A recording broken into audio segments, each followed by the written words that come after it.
s'ils n'ont pas envie de répondre à des questions de médias, ils ne sont pas obligés. Parce qu'il y en a certains qui n'ont pas l'habitude et qui pensent qu'ils sont obligés de répondre tout le temps à ce qu'on leur demande. Je suis Franck Foucault et je suis le coach de l'équipe de France en e-sport, des lancers.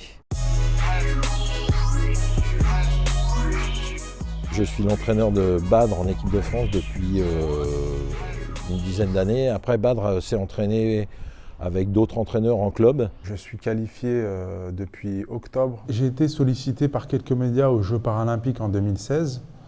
Mais là, je trouve qu'on est beaucoup sollicité pour les Jeux, peut-être parce qu'ils sont en France. Sur Instagram, je reçois presque tous les jours des sollicitations par les médias, par des écoles aussi, faire des interventions dans les écoles. Je fais des interviews au feeling. Bon, c'est vrai que je lis un peu les questions avant, ou des fois pas du tout. Lorsqu'on me questionne sur mon handicap, c'est quelque chose que je dis naturellement, donc moi ça me pose pas de problème.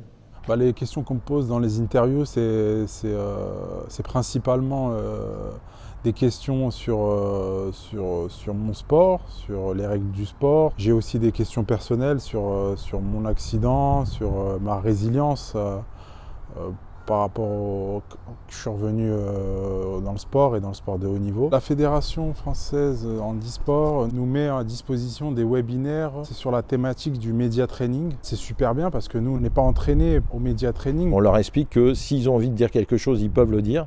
Par contre, s'ils n'ont pas envie de répondre à des questions de médias, ils ne sont pas obligés.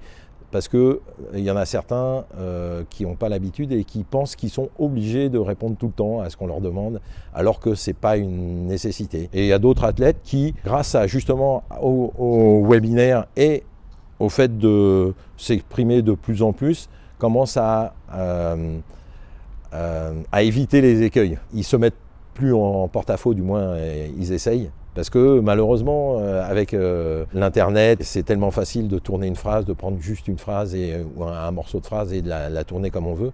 Donc ça là-dessus, ça vient avec l'expérience et j'ai quelques athlètes qui, justement, ils nous posent la question. Des fois ils nous disent est-ce que vous pensez que je peux parler de ça quand je vais être interviewé, tout ça, on lui dit, écoute, si tu as envie d'en parler, tu le fais, mais fais attention, essaye de rester dans ce cadre-là, des choses comme ça. Mais on leur interdit rien, mais on essaye de les aider, quoi. Quand les Jeux paralympiques vont approcher, je serai dans ma bulle et puis je pourrai faire aucune interview. Quand on est sur la compétition en elle-même, c'est le service média à qui on demande de quantifier les interviews et de les arrêter facilement 2-3 jours avant l'entrée en compétition de l'athlète parce qu'on leur demande d'être focus sur leur compétition.